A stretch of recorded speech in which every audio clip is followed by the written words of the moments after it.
Hello friends, आप सभी का स्वागत है।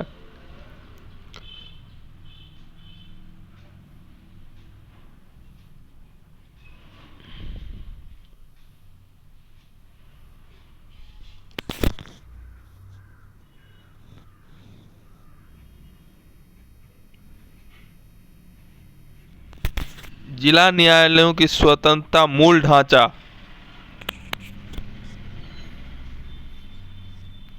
सुर्खियों में क्यों?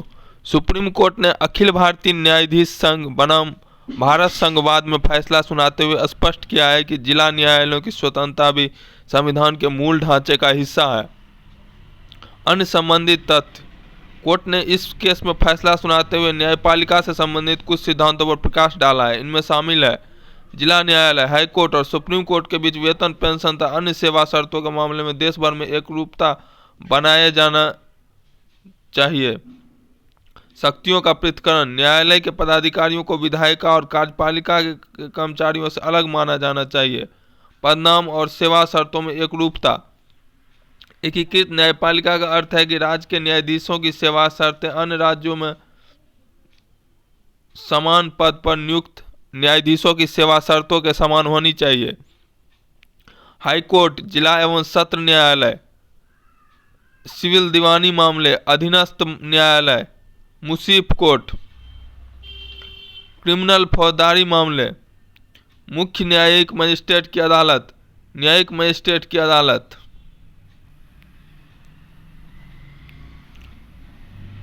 जिला न्यायालय।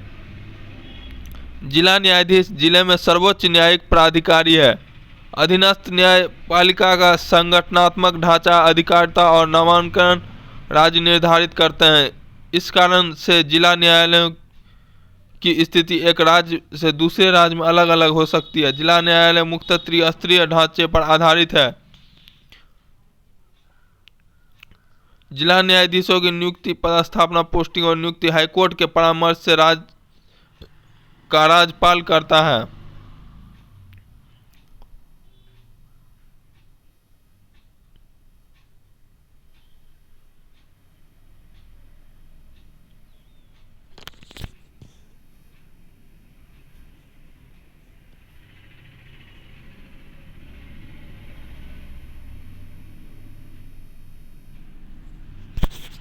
अनुच्छेद 370 का निरसन।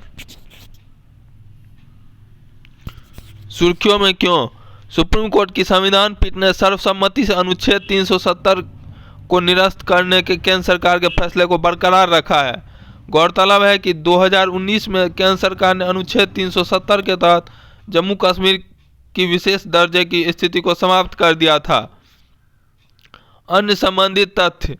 5 अगस्त 2019 को राष्ट्रपति ने संविधान जम्मू और कश्मीर पर लागू आदेश 2019 जारी किया था। इस आदेश में कहा गया था कि भारतीय संविधान के प्रावधान बिना किसी अपवाद के जम्मू और कश्मीर राज्य में भी लागू होंगे। इसके अलावा संसद ने जम्मू और कश्मीर पुनर्गठन अधिनियम 2019 को भी पारित कर लिया था। इसके तहत जम्मू और कश्मीर राज्य की निम्नलिखित 2 केंद्र शासित प्रदेशों यूटीज में विभाजित कर दिया गया, जम्मू और कश्मीर तथा लद्दाख। याचिकाकर्ताओं ने संघ की इस कार्रवाई की संवैधानिकता को सुप्रीम कोर्ट में चुनौती दी थी।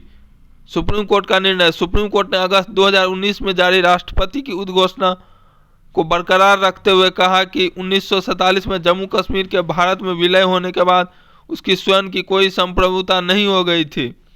सुप्रीम कोर्ट ने कहा कि अनुच्छेद 370 संविधान में एक अस्थायी व संक्रमणकाली प्रावधान था। कोर्ट ने कहा कि संसद किसी भी राज्य से उसका कोई राज्य क्षेत्र अलग करके उसे केंद्र शासित प्रदेश बना सकती है। संसद कानून द्वारा किसी भी राज्य से किसी क्षेत्र को अलग कर या 2 से अधिक राज्यों या राज्यों के कुछ हिस्सों को आपस में मिलाकर या किसी भी राज्य क्षेत्र को किसी भी राज्य के एक हिस्से में मिलाकर एक नया राज्य बना सकती है। संविधान के अनुच्छेद 3 के स्पष्टीकरण 1 के अनुसार अनुच्छेद 3A में प्रयुक्त शब्द राज्य में केंद्र शासित प्रदेश भी शामिल है। सुप्रीम कोर्ट ने एस.आर. बोमई मामले पर दिए अपने फैसले को भी दोहराया। उसने कहा कि राज्य में आपातकाल या राष्ट्रपति शासन के दौरान राष्ट्रपति की कार्यवाही न्यायिक समीक्षा के दायरे में आती है। अनुच्छेद 370 एक ऐतिहासिक परिदृश्य विलय पत्र। अक्टूबर 1947 में जम्मू कश्मीर के अंतिम शासक महाराजा हरि सिंह ने आईओए पर हस्ताक्षर किए थे। इस विलय के माध्यम से वो अपने राज्य को भारतीय राज्य क्षेत्र में शामिल करने के लिए सहमत हुए थे। जम्मू कश्मीर के लिए अस्थायी प्रावधान। भारत का संविधान 26 जनवरी 1950 को लागू हुआ था। तब अनुच्छेद 370 को संविधान के भाग 21 में जोड़ा गया था। भाग 21 का शीर्षक है अस्थायी संक्रमण कालीन और विशेष उपबंध। अनुच्छेद 370 रक्षा, विशेष मामले, वित्त और संचार को छोड़कर अन्य सभी कानूनों को लागू करने के लिए संसद को राज्य सरकार की सहमति की आवश्यकता थी। भारतीय संविधान का अनुच्छेद 35 से यह अनुच्छेद 370 से ही उत्पन्न हुआ था। अनुच्छेद 35 में जम्मू कश्मीर राज्य के अस्थायी निवासियों तथा उनके विशेष अधिकारों और उन्हें मिलने वाली विशेष सुविधाओं का प्रावधान किया गया था।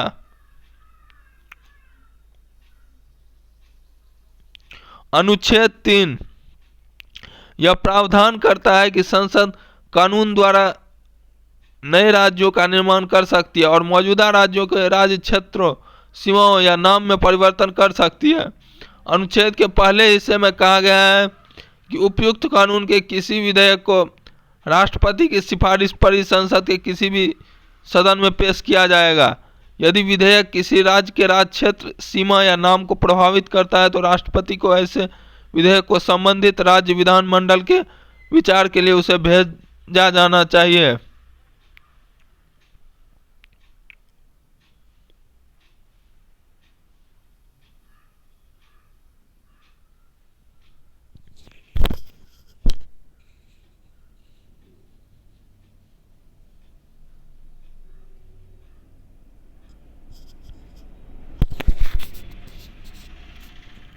राष्ट्रीय राजधानी क्षेत्र दिल्ली सरकार संशोधन अधिनियम 2023।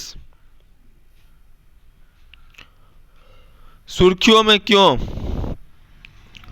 हाल ही में संसद द्वारा पारित किए गए राष्ट्रीय राजधानी क्षेत्र दिल्ली सरकार एनसीटीडी संशोधन विधेयक 2023 को राष्ट्रपति से अनुमोदन प्राप्त हो गया। अब यह विधेयक अधिनियम बन गया है। एनसीसीएसए की संरचना। अध्यक्ष दिल्ली का मुख्यमंत्री, सदस्य सचिव दिल्ली सरकार का प्रधान गृह सचिव, सदस्य दिल्ली सरकार का मुख्य सचिव।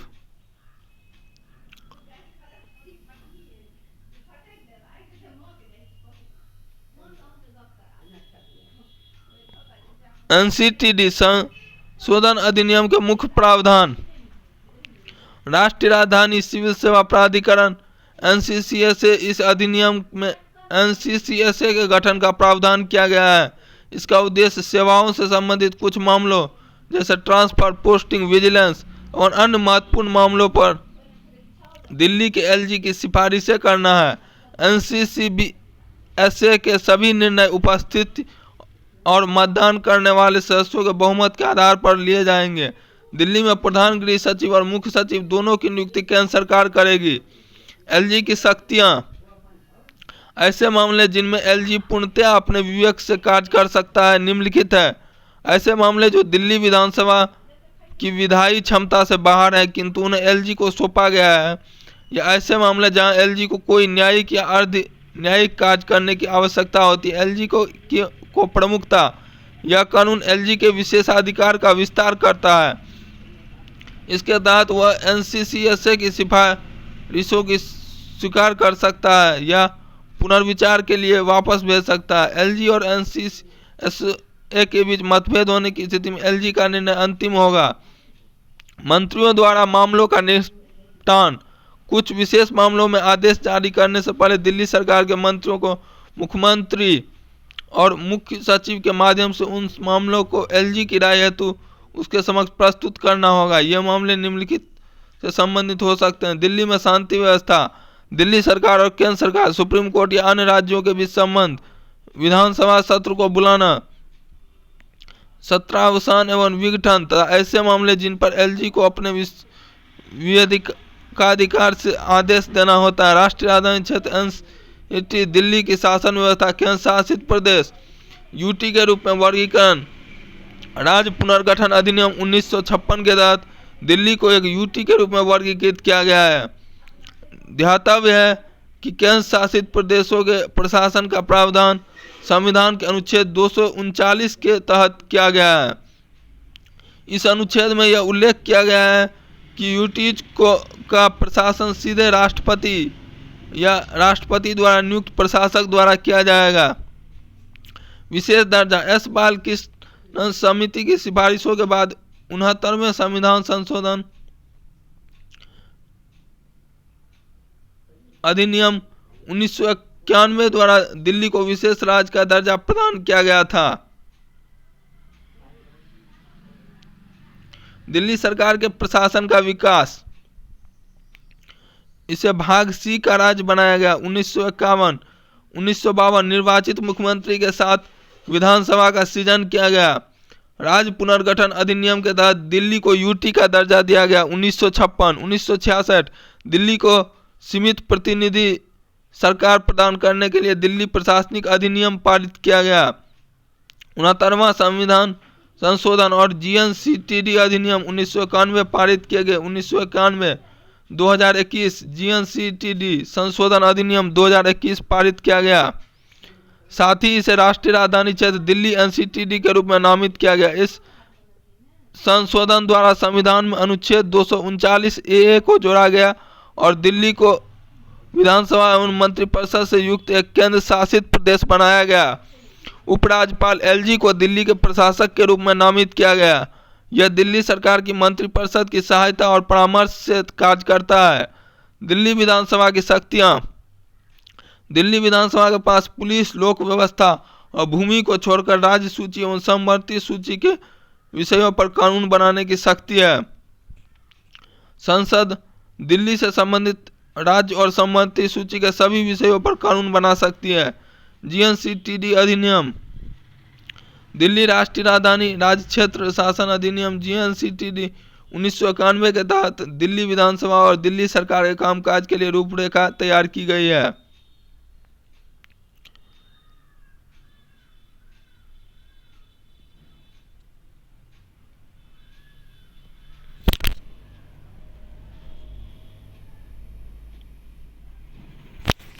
प्रिवेंटिव डिटेंशन, सुर्खियों में क्यों? हाल ही में सुप्रीम कोर्ट ने निर्णय देते हुए कहा है कि प्रिवेंटिव डिटेंशन निवारक निरोध का केवल असाधारण परिस्थितियों में ही उपयोग किया जाना चाहिए। प्रिवेंटिव डिटेंशन के बारे में, प्रिवेंटिव डिटेंशन का अर्थ है अपराध करने से पहले किसी ऐसे व्यक्ति को हिरासत में लेना जो कानून और व्यवस्था के समक्ष खतरा उत्पन्न कर सकता है।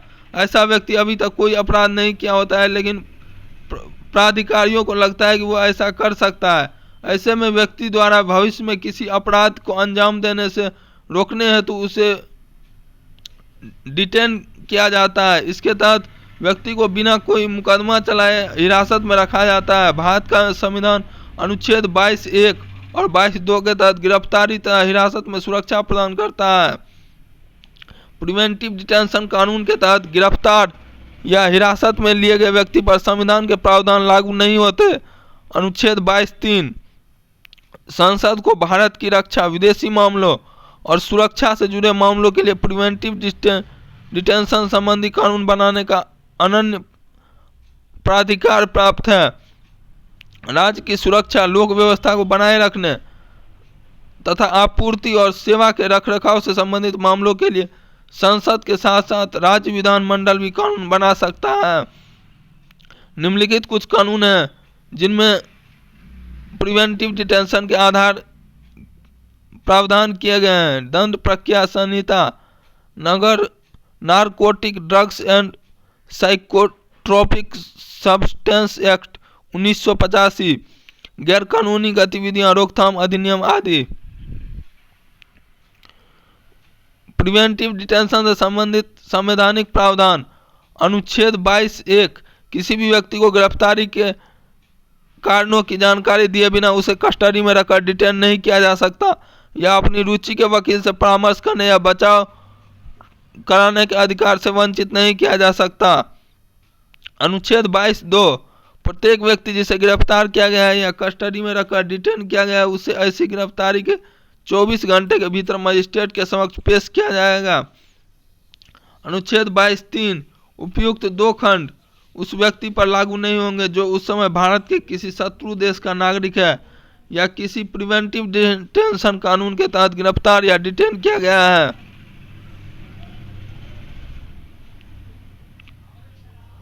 अनुच्छेद 22(4) किसी भी व्यक्ति को 3 महीने से अधिक की अवधि के लिए डिटेन नहीं किया जा सकता है। हालांकि सलाहकार बोर्ड यह पुष्टि कर दे कि इस तरह के डिटेंशन के लिए पर्याप्त कारण मौजूद हैं तो किसी व्यक्ति को 3 महीने से अधिक के लिए भी डिटेन किया जा सकता है। अनुच्छेद